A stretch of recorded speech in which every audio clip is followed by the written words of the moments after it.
Combien? On va commencer cette vidéo comme ça, hein, parce qu'il vaut mieux en rire qu'en pleurer. Le jugement est tombé pour l'auteur de la gifle de Macron. Et oh mon Dieu, qu'est-ce qu'il a ramassé. Certains m'avaient dit, ouais, ils vont en faire un exemple, etc. Pour ma part, j'étais persuadé qu'ils allaient effectivement en faire un exemple, mais tout en mettant du sursis, parce que le gars n'a quand même pas de casier judiciaire, il n'a pas de... Enfin voilà, c'est sa première condamnation, et bon, ok, c'est une baffe, mais c'est une petite baffe. Eh bien, vous allez voir que non, pas du tout. Ça s'est passé très vite, et je comptais pas faire de vidéo aujourd'hui, mais place au direct, évidemment, place à l'actualité. Hop. France, l'auteur de la gifle à Emmanuel Macron, il y a une faute ici, est condamné à 18 mois de prison, dont 14 avec sursis. Le tribunal correctionnel de Valence a condamné jeudi Damien Tarel à 18 mois de prison, dont 14 mois avec sursis, avec mandat de dépôt, pour avoir giflé 2 jours plus tôt le président français Emmanuel Macron lors d'un déplacement dans la Drôme. Le procureur de la République de Valence avait requis 18 mois de prison pour violence volontaire sur personne dépositaire de l'autorité publique.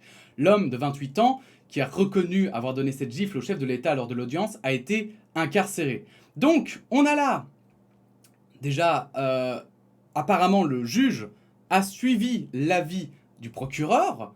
Il a pris la peine, donc, je veux dire, maximale par rapport à la défense qu'il aurait potentiellement pu avoir, qui aurait demandé probablement une peine moins grande, moins lourde.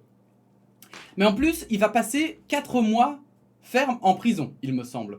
Avec mandat de dépôt, je suis pas sûr.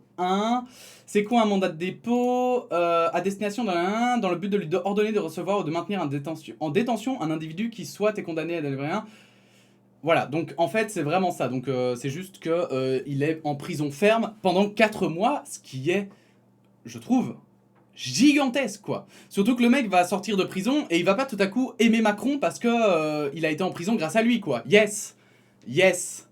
C'est inquiétant aussi parce que ça pose la question, comment ça se fait que quelqu'un qui a 0 antécédent et dont on ne sait absolument toujours pas pourquoi il a fait ça, puisse avoir 4 mois de prison ferme? C'est gigantesque. Là-dessus, en plus, nous avons Squall qui m'a précisé sur Twitter, oui, et apparemment, il a une obligation de suivi psychologique. Je me demande comment ils ont pu statuer en 2 jours sur sa santé mentale et conclure si vite qu'un suivi était judiciairement justifié. Et encore une fois, je suis totalement d'accord avec ce commentaire. Je trouve ça assez choquant, en fait, parce que c'est passé tellement vite. On en a parlé littéralement pendant 3 jours. Les journaux n'en parlent déjà plus. C'est comme si c'était passé. Les politiciens se sont émus comme si c'était un attentat qui avait été perpétré contre le président de la République. Et bien que je sois totalement d'accord avec le fait qu'il mérite d'être condamné, cette personne mérite d'être punie pour cet acte, elle n'avait pas à faire ça. 4 mois ferme. Sachant que la prison, aujourd'hui, on sait qu'il y a beaucoup de problèmes avec la prison et qu'elle souvent elle a plutôt tendance à détruire les gens que vraiment à les sauver et les sortir de leurs problèmes. Sachant qu'en plus il a quand même 28 ans, donc il a 1 an de plus que moi. Quand on y pense, c'est quand même assez trash quoi. 4 mois de prison, c'est pas rien. Sachant qu'il va du coup avoir, alors bon ça c'est peut-être justifié aussi par l'acte, mais il va avoir un casier judiciaire, etc. Enfin, juste pour une baffe. Et je vous invite, justement pour ceux qui ne comprennent peut-être pas aussi, pourquoi je dis juste pour une baffe, je vous invite à regarder la vidéo que j'avais faite, Je suis en colère, qui commence à dater maintenant, mais qui est toujours d'actualité, où je rappelle, un policier m'avait dit que une baffe finalement c'était pas si grave.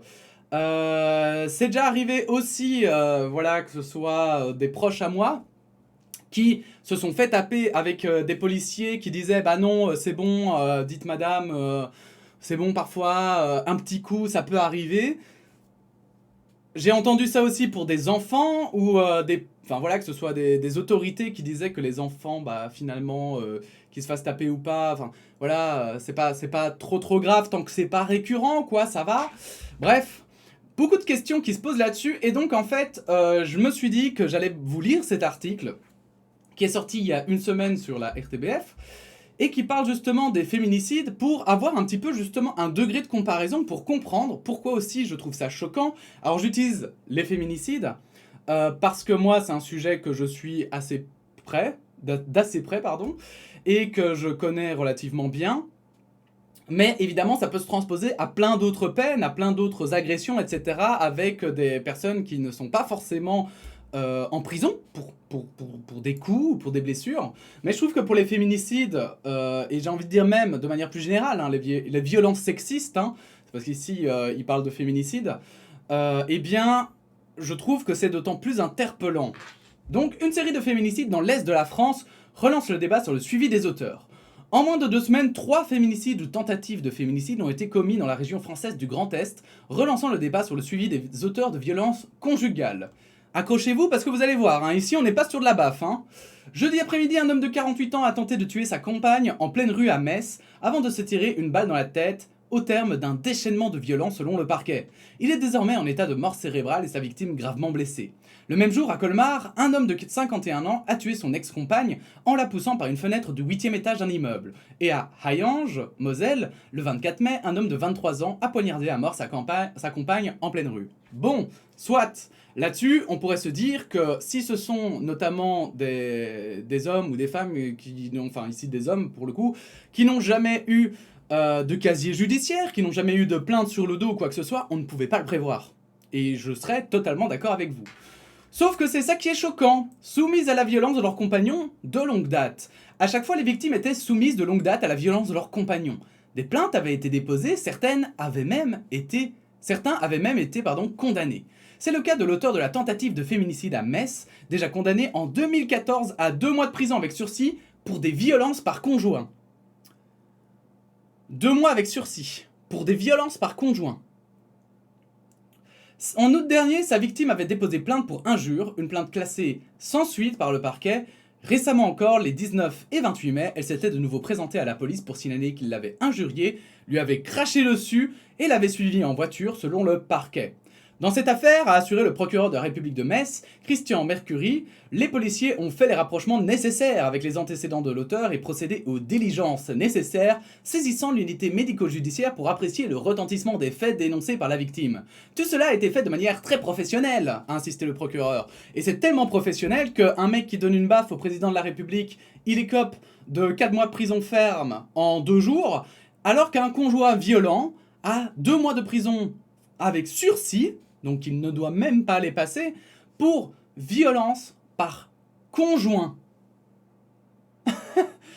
Je veux dire, et quand on dit violence par conjoint, il faut des preuves, donc s'il faut des preuves, il faut que la femme arrive avec effectivement souvent des coups, ou en tout cas des témoins extérieurs qui ont vu des coups qui ont été donnés, et 2 mois avec sursis. Alors on va me dire, oui mais c'est en 2014, certes, c'était en 2014, mais je pense que ce serait une erreur de penser qu'aujourd'hui, on punit beaucoup plus gravement, vu que, vous voyez, ça arrive toujours, des meurtres de femmes, donc ça m'étonnerait qu'on punisse plus gravement les auteurs de violences conjugales. Alors mon propos n'est pas tant de dire qu'il faut absolument plus punir, je pense qu'ici, voilà, c'est aussi à la justice de faire une introspection. Enfin, je ne suis pas juge, je ne connais pas ces affaires dans les moindres détails, évidemment, donc je ne sais pas si les décisions de justice étaient les bonnes ou les mauvaises. Ça, c'est encore un autre débat. Mais par contre, ce que je trouve, c'est qu'il y a vraiment une différence de zèle. Il y a vraiment une différence d'appréciation, quoi. Et je trouve ça extrêmement flippant de savoir que, bah, juste parce que tout à coup, parce que ça aurait pu être le gars sous le coup de l'énervement.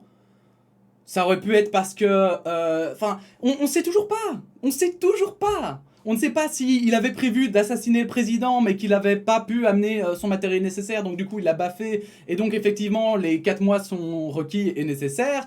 On ne sait pas si le mec, en fait, il était juste d'extrême gauche et il était juste énervé parce que ça, voilà, j'invente, mais son club là de jeu avec des figurines était complètement mis à terre par le Covid et qu'il n'avait pas d'aide de l'État et donc il était fâché, il a donné une baffe à Macron. Enfin, ça pourrait être tout et n'importe quoi, on ne sait toujours pas, mais visiblement la justice, elle, a déjà tranché et bon. J'aimerais continuer vite fait l'article pour vous faire rendre compte un petit peu tout ça. Il y a donc aussi un autre témoignage. Sa compagne avait pourtant donc le suspect. Ici on va quand même. Donc le suspect condamné à 1 an de prison pour des délits routiers avait bénéficié 10 jours avant la mort de sa victime d'un aménagement de peine, obtenant la possibilité d'exécuter le reliquat de sa peine sous bracelet électronique au domicile conjugal. Donc ça c'est pour un autre meurtre qui a été perpétré. Ça n'a rien à voir avec le premier dont je vous parlais. Sa compagne avait pourtant déposé une main courante et une plainte en 2020 faisant état de violence verbale, de harcèlement ou de menace de mort. Le service d'urgence police-secours était également intervenu à plusieurs reprises au domicile du couple, alerté par des voisins à la suite de violentes disputes. À Colmar, l'auteur, et donc là c'est encore un autre, à Colmar, l'auteur présumé très alcoolisé, 2,5 g d'alcool par litre de sang, a défenestré son ancienne compagne, âgée de 48 ans selon une source proche de l'enquête, et est ensuite resté à la fenêtre et a jeté des canettes de bière en direction du corps avant d'être interpellé sans résistance. D'après une voisine citée par cette même source, la victime était régulièrement l'objet de violences commises par son ancien compagnon. Pardon, moi je sais plus lire, ça m'énerve trop. Non, alors voilà, je le répète encore, ça, les féminicides, les violences sexistes de manière plus générale, je le rappelle, voilà, moi ça me touche personnellement, et c'est vrai que je suis ça d'assez près. Mais je me demande aussi le nombre de personnes qui se font agresser dans la rue. En fait, le gars n'avait pas de casier judiciaire, il a juste donné une baffe à quelqu'un qui effectivement représente la fonction publique. C'est sûr. Mais est-ce que quand t'as pas de casier judiciaire, tu n'as pas droit à avoir une espèce de seconde chance pour un truc? Allez, je veux dire, Macron n'a pas été blessé, je veux dire, il a même pas saigné. Tout au plus, il a eu enfin, je sais même pas s'il a eu une petite marque, parce que quand on voit la vidéo, on dirait presque que quelqu'un disait, ça m'a fait beaucoup rire, mais qu'on aurait dit presque qu'il le provoquait en duel. Comme à l'époque, avec le petit gant comme ça. Et c'est vrai que je trouve aussi, c'était pas d'une extrême violence. C'était pas non plus, je veux dire, j'ai vu des choses bien plus trash, quoi. On a vu des choses bien plus trash, et notamment, je trouve dans la vidéo en plus, quand je fais le rapprochement avec la personne qui s'est fait tabasser par des flics, et où on n'arrive même pas à retrouver l'auteur des coups, alors que tous les flics sont immatriculés, que normalement on sait qui et où à quel moment. C'est pas normal. C'est pas normal que lui écope de 4 mois de prison. En tout cas, pas dans ces conditions-là, et pas pour le moment, dans les jugements qui sont faits, ça paraît totalement illogique. Et quelles que soient, je trouve, ses opinions. Donc, en l'état actuel, c'est pour ça que je voulais revenir dessus, en l'état actuel des choses, je trouve ça assez interpellant, je vais le dire comme ça, mais assez interpellant, et je pense que c'est quelque chose auquel on doit tous, mais vraiment tous, faire attention, parce qu'on en parle déjà presque plus, alors qu'en réalité, c'est quand même trash, hein. C'est quand même trash. De savoir que tu peux risquer comme ça, juste... Enfin, c'est ce que je disais à des proches, je ne suis vraiment même pas sûr que moi, si je baffe notre roi belge, en Belgique donc, eh bien, je suis pas sûr que j'écope de 4 mois de prison ferme, hein. Parce que j'ai 0 antécédent, etc. Je dis pas que je serais pas puni, hein, et ce serait mérité, mais je ne pense même pas que j'écope de prison ferme. Et là, ça paraît vraiment excessivement grave, quand même, comme manière de procéder. Ça ressemble beaucoup aux, vous savez, les procès, je sais plus comment on les appelle ça, c'était les procès qu'on faisait très rapidement dans les dictatures ou dans les trucs... Alors, attention, je dis pas que la France est une dictature, hein, c'est pas ce que je dis. Je dis juste qu'il faut faire attention et être prudent parce que je pense que si ça lui arrive à lui, alors lui, que vous trouviez ça justifié ou non, si ça arrive à lui, ça pourrait arriver à un autre. Et notamment si vous trouvez ça justifié, il faut, moi je trouve, prendre du recul et se poser la question, est-ce que c'est justifié si ça avait été une autre situation ou avec une autre personne en fait? Donc voilà, je voulais lancer le débat un petit peu, j'aimerais avoir aussi votre opinion, bien entendu, comme d'habitude. N'hésitez pas à la mettre en commentaire, n'hésitez pas à vous abonner, à partager la vidéo si elle vous intéresse, à la liker, hein, pour aider l'Algogo à la mettre en avant, du coup. Et puis sinon, on se dit à bientôt pour de nouvelles actualités, hein, en espérant qu'elles soient un petit peu plus joyeuses. Bref, merci à tous d'avoir vu cette vidéo et à bientôt. La bise.